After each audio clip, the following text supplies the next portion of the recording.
You're recording this, right? It's not, okay. Yeah.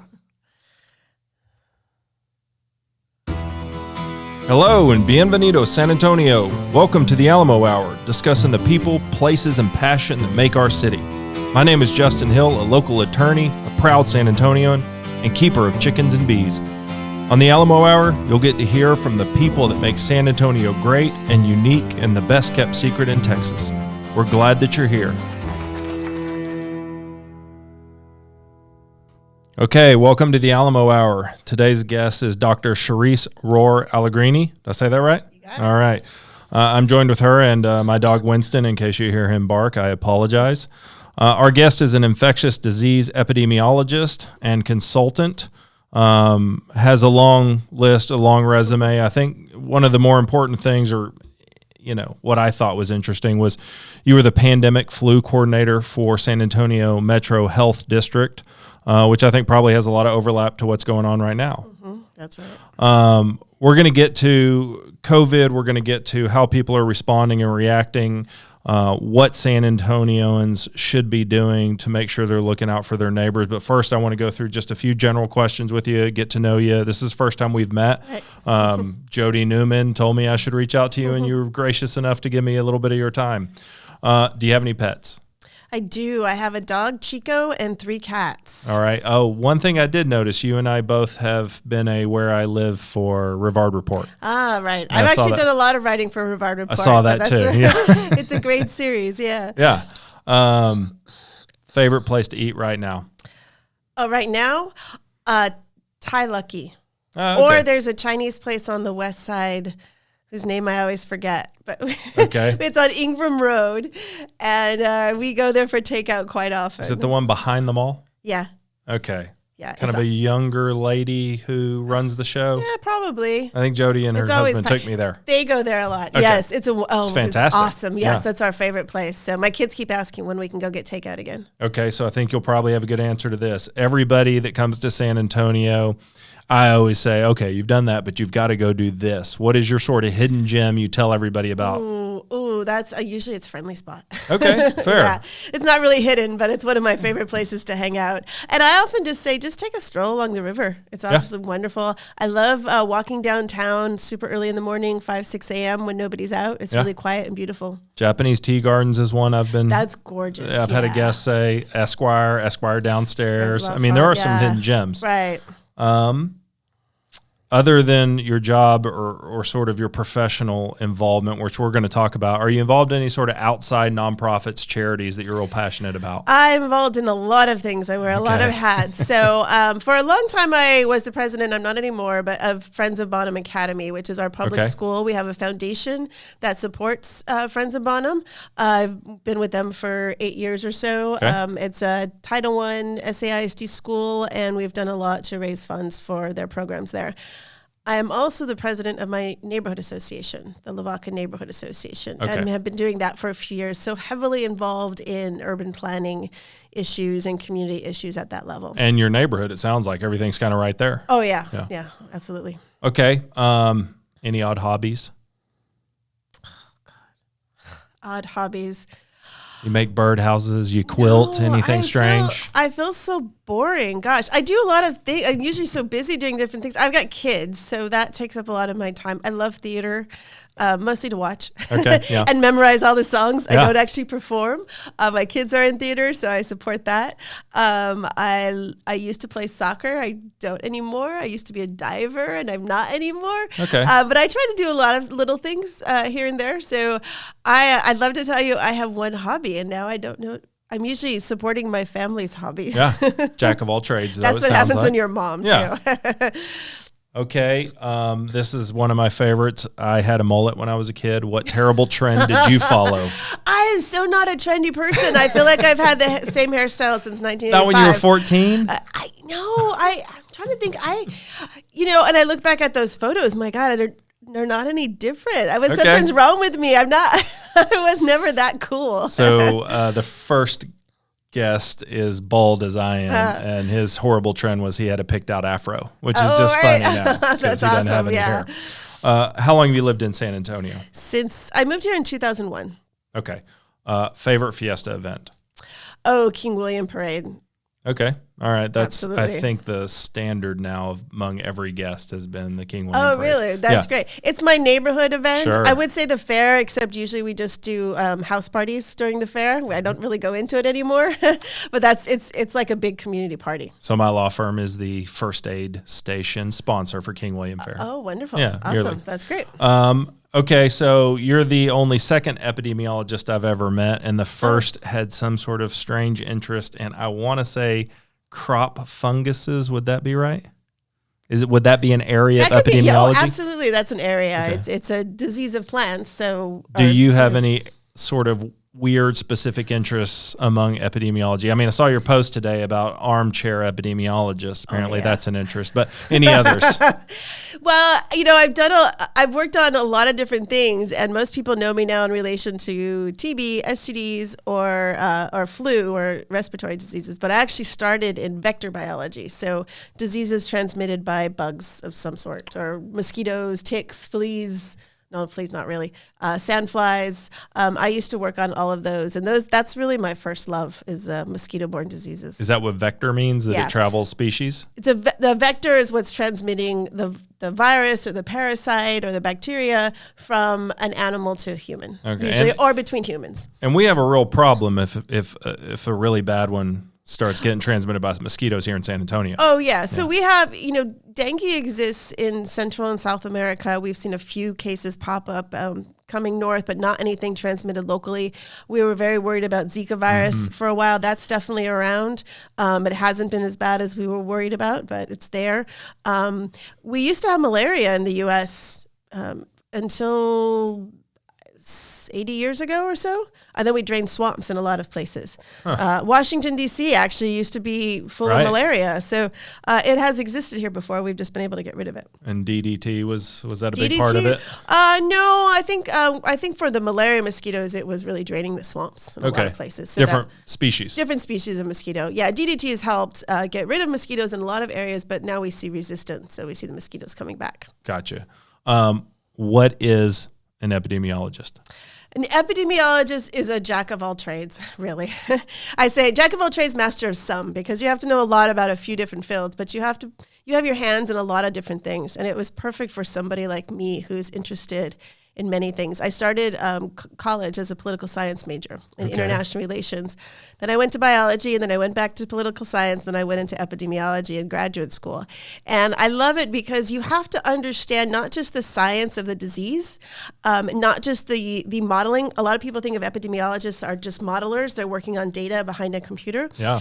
An epidemiologist is actually someone that has to understand the social dynamics and disease transmission. You have to understand the culture of the place. You have to sometimes understand the history and the politics of a place. And a lot of the work I did initially was in tropical diseases. So in a lot of countries in Africa or Southeast Asia, where you really have to understand the local community and what's their historical context. Have they had a disease like this before? Have Western doctors come in and told them something, and that's made them not trust us? And so you have to be very conscientious and work with the folks there. So you really have to know anthropology and sociology, as well as infectious disease and a bit of data modeling. Although I like to turn to the statisticians to do the data part, and then I can explain it. I let them play with the number. I like playing with numbers too a lot. Sure. And that I would say that's a little bit of a hobby. Yeah. Give me an Excel spreadsheet. I'm really excited. But really, I like the high level statistics. I'll ask the statistician to do, and then I can explain it in terms of the context of the community that's impacted by it. Okay, and then I guess from the same perspective of like a pharmacist, you can be a retail pharmacist or you can be a research pharmacist. From an epidemiological standpoint, it sounds like you have more involvement than probably some in the government sort of role and or response to disease. Would that be fair to say? Yeah, I think, I started in academics, but the people I was trained by were usually physicians who were also epidemiologists and had worked in the field. They were the ones that were doing the outbreak investigation. Some of them had done the original Ebola investigation in 1976 or Lassa fever around that same time. And those were my early professors, which was just amazing to have that experience, to the real world experience. And I think that's a lot different from when your experience is based on computer modeling, and one of the advantages that I had was coming to work for San Antonio Metro Health District. I came in as a, kind of quasi-academic. I had also done a lot of field work because I'd worked in tropical diseases, but I hadn't done kind of on-the-ground epi locally. And working for San Antonio Metro Health, I was working with an epidemiologist who was not academically trained, but was really a bootstrap epi. And we butted heads a lot at first because I was this young, highly educated epidemiologist. I was going to show him what to do, and he would get annoyed with me. And in the end, I'm so grateful for the experience I had of the mentorship I had from somebody like that who had so much real world knowledge of what the diseases looked like and how we had to investigate it, because I had learned it, but I hadn't actually seen it in practice. And they knew how it looked in a community. Exactly. Yeah. They knew how, and it was little things like, this is how you talk to that community. And I knew that academically because we did study it. You often come in with this idea and you expect people to follow it, and then you realize, why aren't they listening to me? Oh, because you didn't talk to the right people. Sure. And I knew that sort of in the African situation, but I didn't think of it locally. And I remember going one time and he's chatting with somebody and ask them the question. Come on, we need to get the information. And he's like, just wait, Yeah. And then he eventually got all the information we needed because he knew how to work, ask about the family, ask about the kids. Then they're more likely to talk to you. Yeah. And that happens here as well as in Central Africa.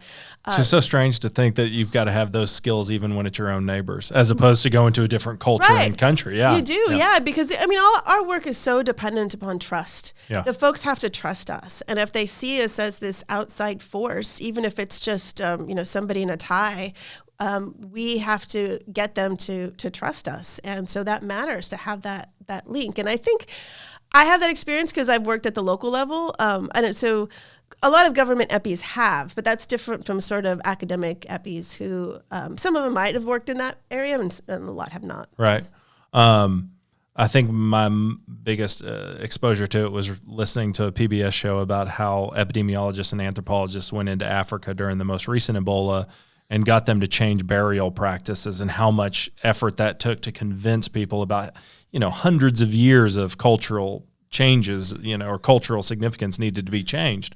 It's pretty interesting to me. Yeah, it's fascinating stuff, and I'm glad you bring up Ebola because in the 76 original Ebola outbreak, that was one of the big issues. And these Western scientists said, okay, you need to stop burying people like this and get out of here. We're not going to listen to you. And it took a long time, and they finally worked with the village elders to discuss why that needed to be done. And then the village elders went and told the people and got them to change practices. Yeah, and so they had to do it again in the last Which is crazy. Outbreak. That we're talking about that in terms of this, and I still have people that want to meet up tomorrow for drinks. We're dealing with this right now culturally, whether we want to admit it or not, and we look at our neighbors, and our neighbors are almost foreign people in terms of following the rules and what we know is the safe practice. Right. Talk to me a little bit about why COVID is such a unique danger to our community and why it needs to be taken differently than what you see on Facebook of, hey, it's a flu, it's close to the flu. Why is this different? So flu is pretty bad to begin with. So seasonal flu kills a lot of people every year. But it has a lower case fatality rate, so 0.1% versus what we're looking at 2 to 3% of people that get it die. So already a lot more people die from it. It also has a higher contagious rate. So you're more likely you're going to give it to a few more people than you are with flu. It's a little bit higher. And so it's going to spread faster, and it's going to kill more people overall. We're still kind of in the early stages of that. It's a completely different virus from flu. It causes a similar type of illness, but it's much more severe. Now, in a lot of people, it's not severe. 80% of cases, it's fairly mild, but that doesn't mean that if you're in that 80%, you're not impacted in any way. You can actually be, if you're even a low risk person, you could still die from it. So it's a different story than flu because it's spreading so fast and it's killing more people, and we don't have a vaccine. And my own personal feeling, which you can tell me I'm wrong if I'm wrong, is that it seems like our numbers in America at least are kind of bullshit because we're not really testing, and it's sort of this, here's what we know, but there's a whole lot we don't know. Do we have enough data internationally to say, okay, the mortality rate is 0.1%? Have we gotten there yet, we think? We have a lot of data, but it's still lacking because it's different for each country. It is bullshit, really, what we have in the U.S. We're testing likely positives. So, in fact, if you look at our local rate, it looks like we have a lot of people getting infected because the rate of positives in the tests we're doing is about 10 to 11%. That's huge. Sure. South Korea, it's 2.5%. Where they're testing tens of thousands of people a day. Yeah. We're only testing people that are likely to be positive. So when you think about that, 10, 11 is actually pretty good because these are people we think have it. And it turns out that 90% of them don't. But still, we're only testing those that are likely to have it. We're not looking in the general population because there's probably a lot of lower level infectious people out there and we're not finding them. So we have a lot of data worldwide. It's telling a story, but we have to look at the data in context. And that's a lot of what I do. I've been writing a lot about that, trying to explain the story. The story in South Korea is very different from the story in Italy, which is different from the UK, which is different from the US. Let me ask you this. And is there a genetic component to how our bodies sort of and culturally react to or can fend off viruses as they sweep through? I mean, say, I'm sure it's not true, but would Italians, who have probably a more homogeneous population than Americans, is there genetic, is there some sort of effect of genetics for certain societies as to whether they'll be more susceptible or not? There's certainly some diseases where that's a factor. Sure. For example, with malaria, a lot of Africans have something called the Duffy factor on their red blood cells, which makes it more difficult for one of the strains of malaria to infect them. So you don't see that particular malaria parasite. You see other malaria parasites, but not that one, causing disease in Africa. That is a genetic variation. There's no reason to believe we have a genetic variation with COVID. It doesn't appear to have a genetic variation. Certainly every person is different. It's interesting that you mentioned the homogeneity of our immune system. So that's, it's actually better to interbreed with other ethnicities because you mix up the immune profile that you have. Now, whether hybrid vigor, exactly. So my dog's going to live till better be 50 at least. Right. Better be. Right. I mean, so there's some validity to the theory. Whether or not that's relevant to COVID, probably not, to be honest. But it's certainly an interesting thing to look at. Now, that doesn't mean that the Chinese or the Italians are more susceptible or not. I think what we've seen in both those populations has a lot to do with the social dynamics that have led to increased infection. And I want to get there in a second, but one thing that I found really interesting was The Economist ran an article that said the next 5 populations that are most at risk for a big outbreak. And one was Iceland, and they said Iceland is having it's sort of, for each person infected, they are infecting more people than in other cultures. Have you looked at that? I mean, I haven't seen that. Yeah. I'll take a look at that afterwards. There's been a couple of cases where it looks like the rate of spread is much higher. But it could be that this is new. It could be that 10 people there are infected and they're each infecting 3, which is what we think it is. That's 30 people that they're infecting, but we may only know of one of them that's positive. Right. We may assume that all those 30 came from one case, when in reality they came from 10 cases. We don't know that yet. So before you came on, I asked people to send me some questions that they have. And one of the questions that I've gotten, which seems absurd, but honestly it is one of these things, is what is the 6-foot radius? Why is that so important? People are not emanating this virus, are they? So when you speak, stuff comes out of your mouth. So when you cough, for sure. And sneeze, for sure. But even when you speak, there's little particles that come out. And sometimes it's obvious. We know the spitters. But sometimes it's not obvious at all. Most of the time it's not obvious. So the virus, it's in droplets. That's in that spit. That's also why you need to clean the microphone after I'm done. The virus is in those droplets, and those droplets can't travel very far. They don't float through the air. It's not aerosolized. So, but if you're within 3 feet, there's a good chance that droplet is going to land on your mouth, land on your face, land on your nose, land on your hands, and then you touch yourself, and that's how you transmit it. So by keeping 3 to 6 feet is what we say, and 6 feet is sort of we try to be careful. And for our listeners, that's about what we are right now. Right. Yeah. Thank you. Yeah. Exactly. I was thinking about it today. It's Tony Parker's 6'2". So think of it as just if you're a Tony Parker distance apart, you're good. It's not very far. It's easy to have a conversation that you're 6 feet apart. But that's the important thing, because if we're that far apart, I'm not going to get the virus from you talking. If you're coughing really hard and spitting up, that might be. But you should stay home anyway. Which you should stay home. Yeah. Normal conversation, you're not likely to be. So that's why that 6-foot rule matters. Okay. We've got an order starting tomorrow. It sounds like it's going to go until April 9th. And then they'll reevaluate. The goal is social distancing, it sounds like, and it's government mandated because probably people weren't following that. Right. Is there a metric by which the city, let me ask you this, are you involved in the city's response to this? Not officially, no. Okay. Maybe a consulting capacity, or got some friends in city government who are discussing with you. Mm-hmm. What are we looking for? And let's just talk in the abstract. If you were in charge of this response, what will we be looking for in terms of this April 9th deadline? I mean, are we going to be able to measure anything and say we're doing good, or do we still not have enough tests to even get good data? We don't have enough tests to get good data. So ideally, we'll have less infection. I will tell you, I'm not optimistic, because even if we have more tests, we're going to see an upswing in cases. We've really just started testing. Expect the next 2 to 3 weeks to see those numbers skyrocket. But don't be scared by that. We already assume those people are out there infected. Yeah. We just haven't been looking for them because we haven't had testing capacity. As we get more tests, we're going to find more positives, and those numbers are going to go up. But that's good information, because then we can say, okay, everybody that you're in contact with, we also need to test them and isolate them while we're evaluating those tests, quarantine if necessary. So eventually we can start doing more targeted isolation, so we don't have to shut everything down. We can just focus on those communities that are highest risk, or those folks that are likely positives.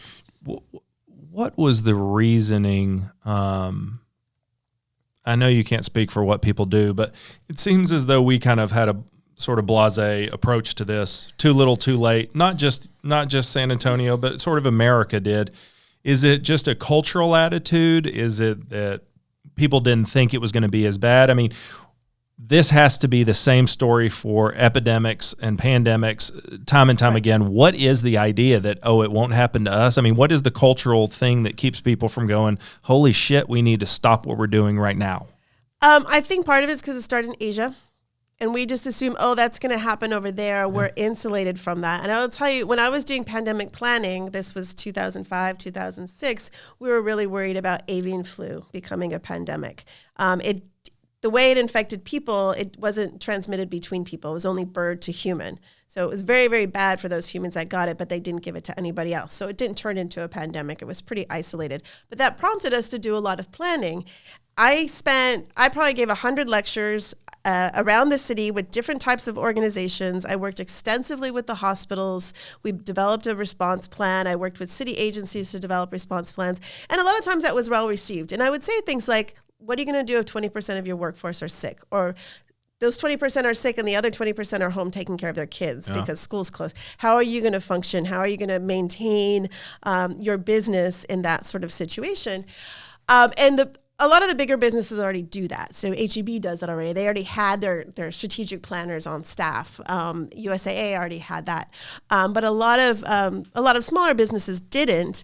And often I would hear it was either people were scared, or I was Chicken Little, running around. The sky is falling. Yeah. And then we had a pandemic in 2009, which a lot of people actually forget about. That actually, the first cases were identified here in San Antonio. Most people don't know that. But they were found here in San Antonio, and I was the communicable disease manager at Region 8, which is Department of State Health Services. So I was actually running that response. Was this H1N1? H1N1. Okay. Right. But it turned out to not be as bad as we expected a pandemic to be. So it was still pretty significant, but it wasn't the sky is falling that we expected. And can you talk to that? I mean, look, we're in a world where people put the dumbest crap on Facebook, and it just circulates as though it's somehow, gospel. Right. And one thing I've seen over and over is this, when H1N1, we weren't tanking our economy and screwing things up. Right. Compare sort of, if you can, our response to H1N1 and sort of the actual facts of the virus compared to what we're dealing with today. Well, yeah, it was, I think our response then was pretty intense. Certainly as the public health person overseeing our local response, it was extremely intense. And we closed some schools, but it wasn't the broad scale closures because we didn't need to do that. The disease was not as severe as we would have expected. So it wasn't killing people as fast. Now, it was deadly in pregnant women. That was the population most effective. And I was pregnant at the time, so I was pretty scared. But I think the general public didn't perceive the threat as much because the threat wasn't as big. I mean, this is just a different situation. It's deadlier. And it's spread faster. So we're faced with a different situation, and it's a new virus. We don't have testing. So at least with H1N1, we can test for flu, and we were able to test right away and start typing it and identify it. And well, we didn't have a vaccine for that strain. We have a vaccine for other strains. It's a little easier to build on that foundation to get a new vaccine. So would a regular flu test pick up H1N1 back then? Okay, right. so we had some in the hopper. We could identify if you were infected with flu. And then the reason we found it, and this is important because we don't do surveillance like we used to, but we had surveillance. So we have sentinel sites, different clinics in the city, and this is across the country, that actually take a sample and send it to CDC. So if you think you have flu and you go to the doctor, they don't always test for it. They may say, okay, it's flu season. You have all these symptoms. I think you have flu. Here's Tamiflu. Go home and get better. But there's certain clinics that will always test for it. And then they'll take a sample of those and send them to the CDC, and they'll type them. They'll see like, okay, is it flu A? And then if it's flu A, is it H3N2 or any of the ones that we have, or flu B? Okay. So they do that with a small subsample. These individuals, 2 individuals, they happened to go to this clinic that was a sentinel site. They did their normal thing of taking samples and sending them to the CDC after they had verified it was flu. And CDC said, oh, whoa, we've got a new virus. This is not like anything we've seen before. It looked like swine flu, which is why we were calling it swine flu at the time. Now that virus is what we see every year. We still have H1N1. That's in our vaccine every year because we see it every year, but we have a vaccine for it. Is COVID in our yearly repertoire of viruses now? I mean, is this going to be here to stay? I really don't know. I hope not. I mean, but it could be. So it's a coronavirus, Latin for crown. Right. Coronaviruses are pretty common, right? Right. That's the common cold is caused by a lot of different viruses, but corona is one of them. Okay. Do coronaviruses generally kind of stick around, or are there some that are just seen for a year or two and gone? So SARS we haven't really seen since the first outbreak. I think there was a little spike after that. We haven't seen much. Okay. MERS is another coronavirus the Middle East respiratory. That caused a lot of deaths, and we haven't seen that pop up again. So generally with severe viruses, what they do is they kill too many people so the virus doesn't survive. A virus, if you're a virus that wants to live, you don't want to kill your host. Sure. You want to make them, you don't even want to make them sick. You just want to be passed on enough to live, right, to go to another host. So if you kill too many of your hosts, then you can't go anywhere and you die too. This virus is different because it's not as deadly as SARS. The death rate is a lot lower in our sort of young, healthy population, that people are going to keep transmitting the virus. So we may end up seeing it as a yearly thing. We'll hopefully see cases go down, and really what will stop it is a vaccine. Okay. You were going to say, we'll hopefully see them go down, maybe come back. We don't know yet whether the seasons are going to affect this yet, do we? We don't. A lot of people think it will because flu is seasonal, but it doesn't have anything really to do with the heat so much. There's still a lot of debate about that. Certainly heat and humidity have an impact on virus survival on surfaces, so that could be a factor. But mostly it's because of how we live. So we tend to be indoors more in the wintertime than the summertime. San Antonio is different. It's hot. People are indoors in the summer. And H1N1 started in April. It was the beginning of April. And worldwide cases dropped in the summertime, but in South Texas, they stayed pretty high. Now they dropped a little bit, but we had consistent high numbers of cases through the summer, and then a big peak again in September and October. I had a flu in June. Yeah, I mean, it can happen. It can happen any time of the year. So it's not that the virus doesn't live in the heat. Now we're kind of hoping that it'll follow a similar pattern in the summer will give us some of a break, but it's not clear. What is your plan as it relates to sort of the sit tight and wait? I mean, are y'all staying home, no guests, no visitors, only leave if you need to get supplies? I mean, is that the best plan for people to take? That is the best plan for people to take, but I'm a strong believer in being outdoors. We're not like Italy. We don't live as densely as Italy. We can, I live in Southtown, which is a pretty urbanish area, but there's a lot of houses. My whole family can stand outside of our house as well as everybody in my block, and we're still 20 feet apart. Yeah. So the need to stay indoors is not necessary. In fact, it's better to be outside. I strongly encourage people to go to a park, but don't go on playscapes. Don't touch stuff. Sure. Kick around a soccer ball, but don't play soccer and tackle. Right. Those sorts of things are healthy, good things to do. The virus, well, it can persist outside on surfaces. It probably doesn't last as long, but also as long as you're 6 feet apart, it disperses more in the air. So you're kind of better off outside. If you're inside, you're more likely to touch stuff. So we kind of, our thing is we're not inviting people over. My kids, I've encouraged them to go outside and play, but again, in very specific kind of environments. I go shopping, but only for groceries. We just don't need to go out. Fortunately, my husband and I are both in professions that we can work from home fairly easily. That's nice. And I work from home normally. So now it's just I have 4 people in my house instead of myself. So for us, it's fairly easy transition. I know it's a lot more complicated for a lot of other people. Right. So, limit what you do. I'm not, we don't eat out that much, even despite living in Southtown. We are doing a little more takeout than we normally do just to try to help the local businesses, but kind of limiting what we do. And when we do go out, we walk the dog every night and I will go running in the morning. And I don't see very many people, and that's fun. And it's easy enough, especially with my dog, to keep people 6 feet away. Right. Are the parks all open? Is that still a thing? Parks are open, yes. Okay. And, in some cities they've closed them. So, for example, the LA area has closed most of its parks and beaches, and the general LA County has done that. But that's because they were so crowded. My sister lives there, and she said, I've been going running, and the trails I usually run on where there's nobody are she said it was like Disneyland. It was so packed. And so somewhere to go. Right. People are off. They want to be outside, which is we normally encourage, but it was like Disneyland there. So it's hard to stay 6 feet away. So that's why they closed them. We're not in that situation here. Yeah. We don't have that density to start with. And even in our densest parts of town, that's generally not an issue. So go out to the park to be outside. Just remember to stay 6 feet away. Yeah. We talked about this before, but this was one of the questions that was asked. Are pregnant women at any additional risk of this or passing it on to the fetus or anything like that? It does not appear so. Now, this is new. We're still learning. We were worried obviously we always worried about pregnant women because they are more medically fragile. Our bodies are just not functioning like normal. And certainly with H1N1, pregnant women were at the highest risk. So far, we're not seeing any increased risk in pregnant women.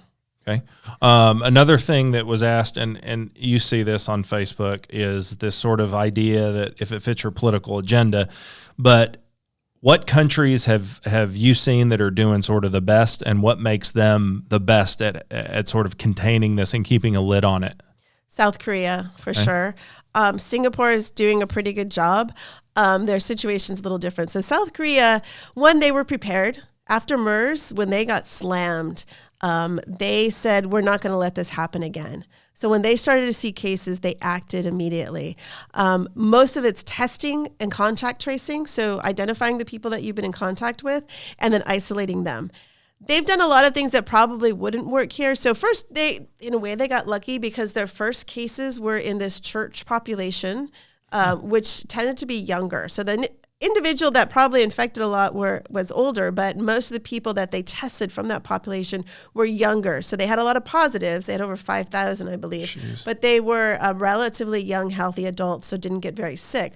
But because of that, they were able to isolate them all immediately. And anybody that was positive that didn't need hospital care was taken to another facility where they could be monitored until all their symptoms were gone, but they didn't really need hospitalization, but they were kept out of the general population. Some of the things they did that wouldn't work in this country is they got cell phone data of every positive person, and they could find out where they've been. It was their way of tracking contacts. And they also would say, okay, there's a case, I don't think they said a specific address, but they would give a general location.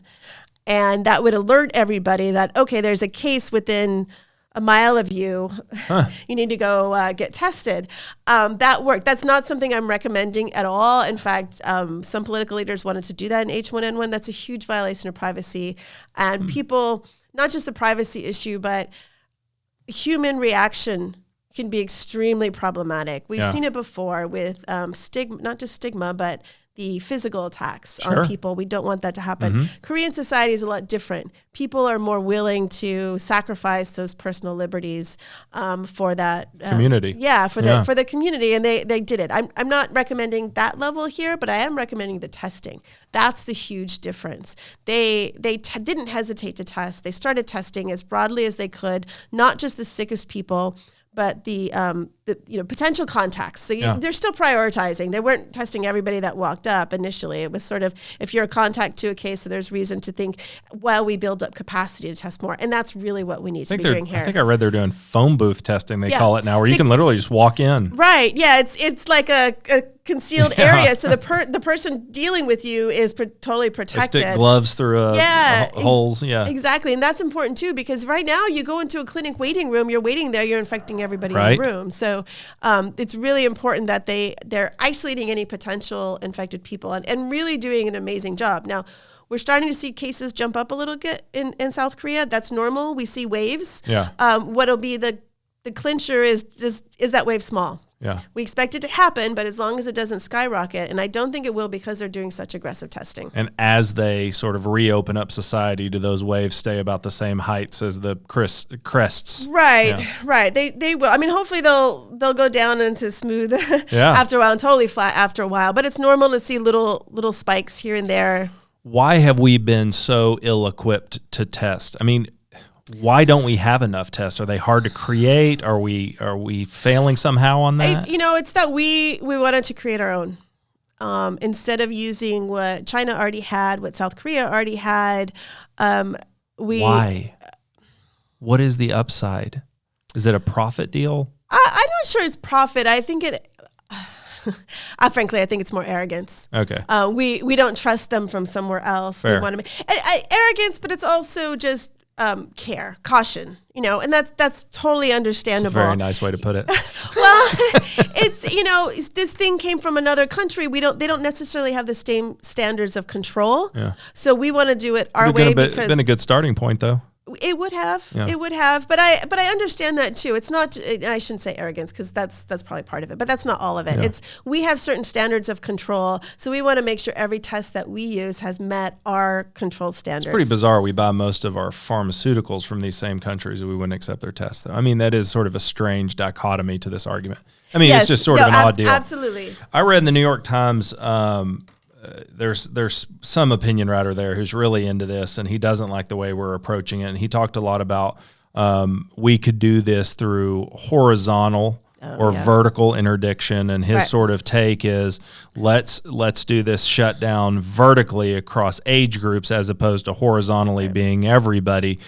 Is there data sort of outside of this New York Times article to sort of discuss whether or not that's working? Is there any evidence this is being used in other countries, or is just armchair quarterback? So he's not an epidemiologist, but he is very familiar with epidemiology. He actually was in graduate school at Yale the same time I was. Oh. But we were not friends. I knew him vaguely, but more by name than we didn't hang out together.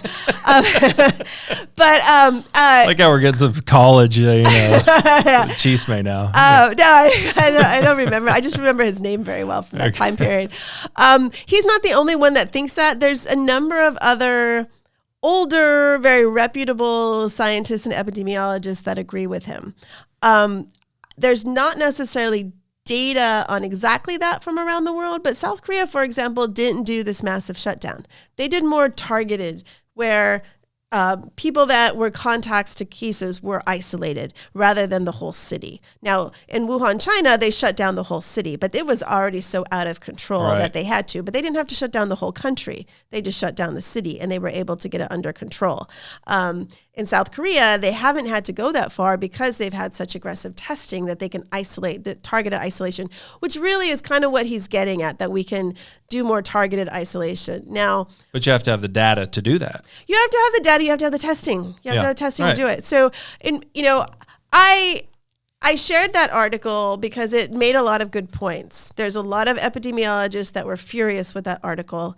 who are also experts and have a very, very different opinion. And the thing is, when you say that, then people say, okay, well, everything we're doing is wrong and we don't need to do this. And the reality is we need to do it. We need to shut down things because we need to get some time to control this. New York is getting into a very difficult situation because they have so many cases, they're overwhelming capacity. The only way to slow that down is to shut everything down. Now, if we just shut it down and do nothing, we're just shifting the peak. Yeah. We're going to see the same number of cases in a month from now. Ideally, while we shut things down, we're also ramping up testing capacity and ramping up hospital capacity. So getting those temporary hospitals set up if we think we need them, making sure we have enough respirators, making sure we have all the masks and the gloves that we need so that if we get to that point where we have a lot of cases, we're able to take care of them. What is the mentality or thinking, if you know, about why we aren't sort of designating this hospital is going to be our hospital for COVID, and this one's not going to be dealing with that? I mean, it seems like it's so contagious. It's such a thing everybody's worried about. Why aren't we limiting facilities? Well, and we might get to that point. I think the facilities still need to function as they normally function. They're still seeing car accidents, heart attacks, all the things that they normally do. They all have isolation units. They all have isolation wings, and some of them are turning a whole wing into an isolation area. And we might have to go to where we just put everybody in one hospital, but just one hospital won't work. Sure. We're going to need to have multiple hospitals. So it's going to be important to manage across the city. And we have the STRAC, the South Texas Regional Advisory Council, who are the ones who coordinate with all the hospitals. And they've been doing it for years and years and years since I came to San Antonio. Right. And so they know what hospitals have availability, how many beds there are, how many vents there are, what's their capacity. They know that and can make sure that we're sending people to the right places. How is our capacity now? I mean, we haven't been overwhelmed by this yet, have we? We've not been overwhelmed at all. In fact, from my understanding, this was a few days ago. We've had a lot more cases since then. But when we had about 30 cases, only a few of those had even been hospitalized, and none of them had been in ICU. So they were not very, very sick people. And in the one death we had, it's still a little bit unclear. I believe that person had been in hospice care already. Okay. So that person was already in a place where vulnerable, but also had said, I don't want any life-saving measures at this point. And she had already had respiratory pneumonia already. So that doesn't diminish the importance and significance of it. It just helps to put it in perspective that we have not seen the overwhelming burden on our local hospital system yet. Now, it's still flu season. There's still a lot of people in the hospital with flu. And so they're working pretty darn hard. But a lot of it, too, is they need to get prepared. They need to make sure they have their supplies ready. What I think I was trying to figure out what is kind of our next run of San Antonio. Are we looking at probably these shutdowns coming in waves? Are we looking at this 14 days will give the city time to prepare and that we should be in a good position with social distancing measures? Or do we really have no idea what's going to happen after this 14-day shutdown? Our hope is that the 14 days buys us enough time to get ready. Okay. I will argue, though, that unless we do testing, a lot of testing very quickly, and do contact tracing, which is essential, then that shutdown's not going to change anything. We're not going to see a decrease in cases in the next 2 weeks because we're going to start testing more. So you're going to see an increase. So it's going to look like we don't have it under control. Ideally, if we're doing enough testing, we don't have to continue the shutdown because we can focus on those individuals or communities or households where we know the cases are and protect them. Now, I suspect schools are going to be closed for the duration. Yeah. I mean, I know schools want to reopen. School kids are not really at high risk. They're less likely to be infected. They're less likely to be infectious, as far as we know. Data are still new. It's very different from flu. Flu shut down the schools because the kids are transmitting it. In this case, it's your kid is more likely to get it from you than from another child. That's not 100%, There's always the outlier. There's always the few cases that still get it. And we have seen it in kids. It's just they're not as significant drivers of transmission that we know of now. The data may change that, but right now they're not. That said, just because of the structure in place of how schools work, I think it's going to be hard for a lot of them to restart, given that we're so close to the end of the year. I mean, school pretty much ends the end of May here. You've been involved in San Antonio pandemic response before, and tell us generally about how those discussions go when you're talking about pandemic response in terms of what all interests have to be juggled. I mean, we know there's going to be an economic hit here that we're going to feel for a long time, and that's definitely something being juggled. But talk about how those conversations go down in the rooms when these tough decisions are being made. So I can't tell you what's happening right now, but in the past, certainly how is this going to impact our businesses? How is it going to, not just the businesses, but the workers? Okay, we've got a lot of people unemployed. We haven't had to shut down to this level before. So before it was just hypothetically, what are we going to do? And we never really had good answers for what we're going to do. So how, shutting down means unemployment. Are we ready to step up our unemployment response? Do we have the funds to help people through that process? Holding rent is great for the worker that can't afford to pay their rent, but the landlord who lives off of the rent from that one apartment building, that they're now not able not just to pay their mortgage, but to pay all their other bills and their food and whatever they need for living. So there's a ripple effect that goes up as well as down. And then businesses, small businesses struggle to survive. So some of the stronger ones will be able to manage, but a lot of the small ones, they can't survive past a month. And it's not just the restaurants. I have a friend who's a dentist, started their practice about 1.5 years ago. And really, if they can't get a freeze on their mortgage, they'll probably not be able to reopen. And I mean, they're skilled people and they'll be able to find another job, hopefully. But, a lot of dental practices are small. They're like small businesses. So it's not just the restaurant workers that are suffering. It's all levels of society. Starting a small business takes a while to get up and going. Exactly. No matter what you're doing. So a lot of people are going to suffer. Some of the other things we talk about are, the food bank. Is the food bank stocked up? Are they going to be impacted? Certainly donations are going to slow when, my income goes down. I'm not going to be able to donate as much. All the nonprofits that are impacted, canceling Fiesta was the right move to do, but that's huge impact on nonprofits. So hopefully we'll be able to have it in November, which will help them reboost. The schools that rely on support from community members are not going to get that support. School districts. So most of our school districts provide meals to kids. So I'm in SAISD and they give meals to 100% of the kids. Now, there's a lot of families that don't need it, but there's over 90% that do, so they just give it to them all. Well, those 90%, some of them can't survive. Right. And so we're trying to figure out how we can get food to them, and we're doing the meal pickups right now, which is helping. But for a lot of them, they've got 3 kids at home, including the baby. Getting out to just go pick up that breakfast and lunch is hard, not to mention, what they're doing on the weekends. And there's other programs in place that help people through the summer months that are not quite in place now. And even, going to HEB is a challenge because they have to get there on the bus.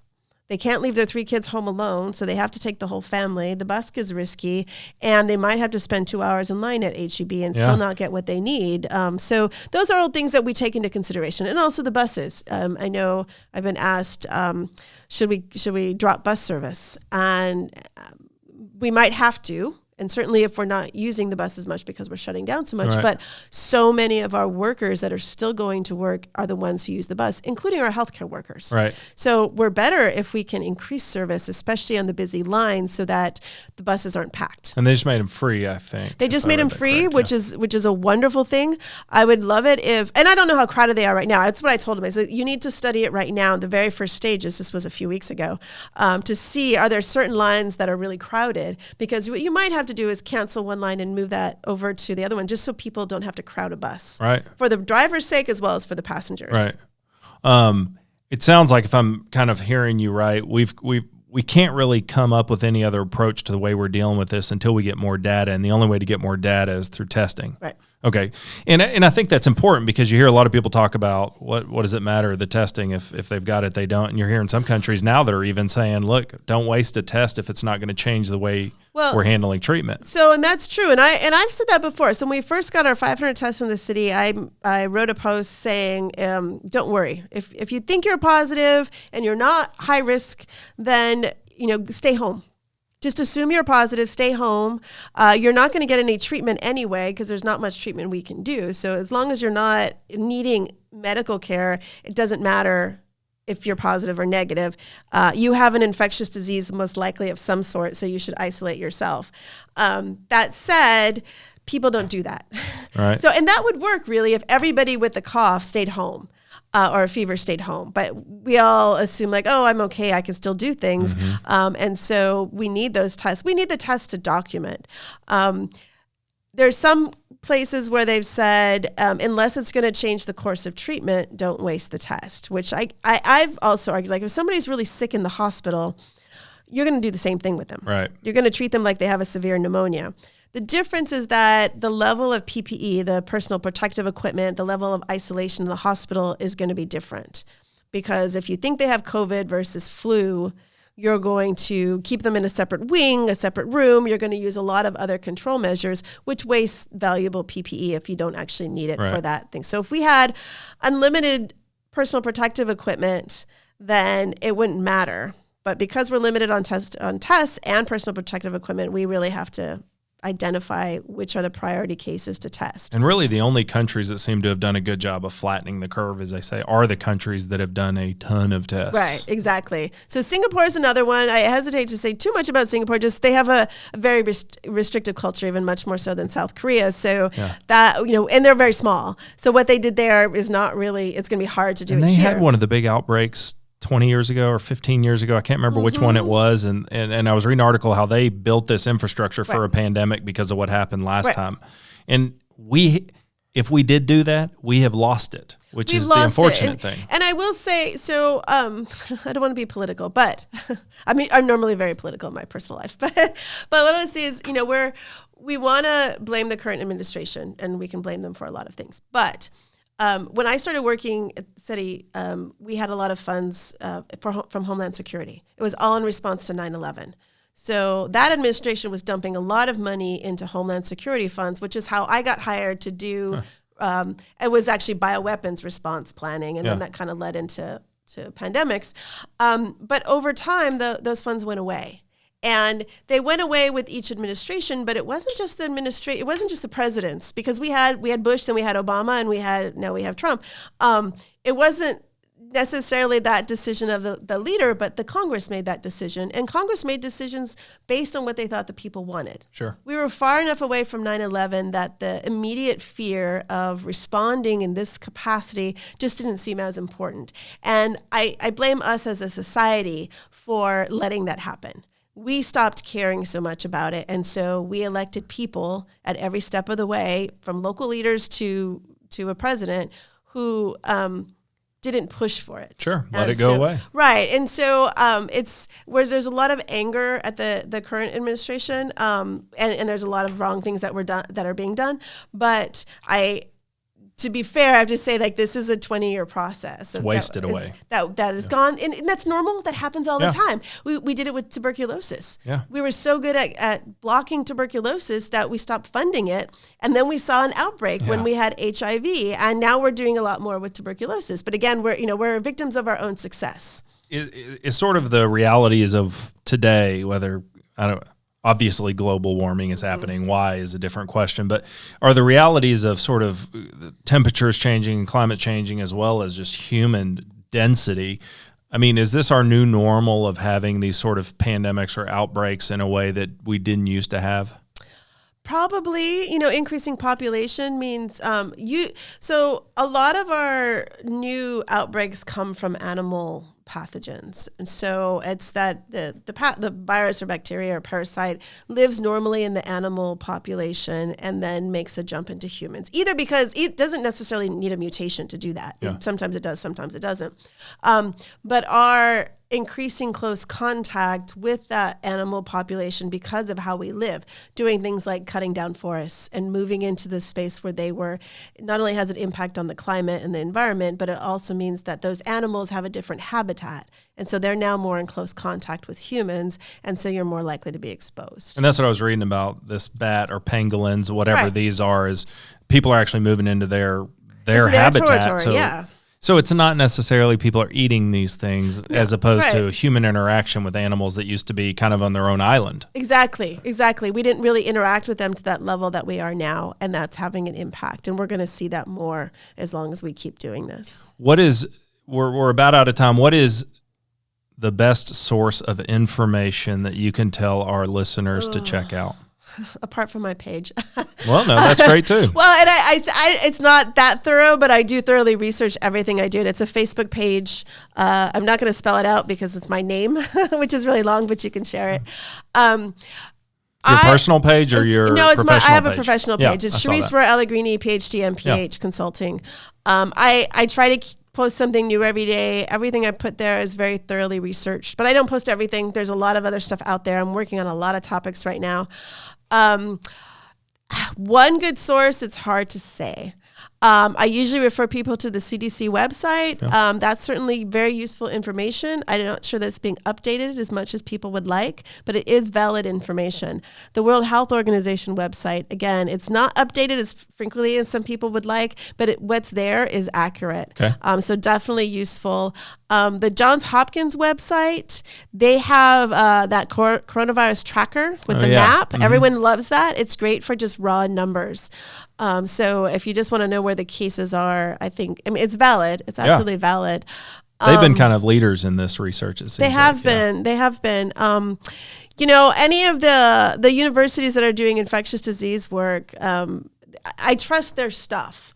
So I can't pick one over the other. They're all useful. They're all valid. No, I think that, What's important to note is anything you see, you need to understand the context. So normally when you do a scientific research, it's years of research, and then you write the paper, and it's a year or 6 months process of somebody reviewing it, multiple people reviewing it, telling you it's crap, or saying, no, this is great, or you missed something here, fixing it, and then peer review. Right, and then it gets published. Now we're skipping peer review and it's important. We need to get that information out there, and we're trying to get it out fast. So a lot of stuff is coming out, and it's not been peer reviewed. And it's the kind of thing that gets a hypothesis going. It's what you need to start. Everyone does. It's a pilot. Like, we found 4 cases of this. Does this mean anything? We don't know. And usually the authors say that. Like, we don't have enough data to make a definitive conclusion, but this is interesting. Here's an anecdote. Right. But it's interesting to consider. Yeah. Let's look into it more. But what happens, because that's publicly available, then that gets taken off as gospel truth, and often it's not. And a lot of what I end up doing is like, okay, let me go to that paper. Let me see what they said. Let me see what else I can find and put it all together. And some of it's right, and some of it's not. And most of it has some validity, but it's important that you just look for other sources that verify what that one paper is saying. So, I mean, I'll stick with CDC and WHO as the key websites for factual information. And yours. And mine, of course. Yeah. And I tell everyone, when you don't share a post unless you have thoroughly researched who the source is. If you don't know the name of the person that's posting it. I've told people that too. They don't care. They don't care. They want to share it anyway. And I did that on mine. Yeah. Like, if you don't know who I am, you better find out who I am. At least looked at my LinkedIn profile, and I've explained on my page who I am and what my background is and why I feel comfortable speaking with a certain amount of authority. But question me. Yeah. My conclusions may seem bogus to somebody else, and that's totally fine. I want you to tell me you're questioning me so I can revise my thinking as well. Really? You want people questioning you on Facebook? Because it's going to get not weird. Really. That's going to go crazy. No, but people have, and usually my page is set up so, like, most people do it privately, and like, okay, let me rethink what I said, and usually it's the general public. I'm happy to have scientists question me. Yeah. The general public, I just have to work like, okay, I didn't explain that very well, so let me explain. Or what do you think about this other article? Right. Yeah, I get that all the time, and I'm grateful that people ask me, tell me what you think of this, and economists like to use the data and play with it a lot and make really pretty graphs, and it sounds really great. And the math is good. The math is sound. Go talk to an epidemiologist to make sure that the conclusions they're drawing are accurate. Yeah. Well, thank you so much for being on here. Maybe if this is still a topic of discussion in 30 days, we can have you back on and maybe have a whole bunch more data that we can discuss. Thank you. I hope so. Thanks for the invitation, and I would love to discuss if we have more data. Yeah, and I'm going to tell everybody to go check out your professional page. I'll put a link up. Okay, awesome. All right, that about does it for this episode. A huge thank you to Dr. Rohr-Allegrini to talk about COVID. We don't know who our next guest will be, but it's going to be somebody to talk about how to stay busy and how to keep your mind sane during your lockdown. My guest wish list continues. Coach Pop, Robert Rivard, and Jackie Earl Haley. So if you know them, tell them to call me. Thank you for joining us, and we'll talk to you next time. Thanks for joining us on this episode of the Alamo Hour. You are all what make this city so great. We hope you join us next week. In the meantime, subscribe to our podcast. Check us out on Facebook at facebook.com/Alamo Hour or our website, alamohour.com. Until next time, Viva San Antonio!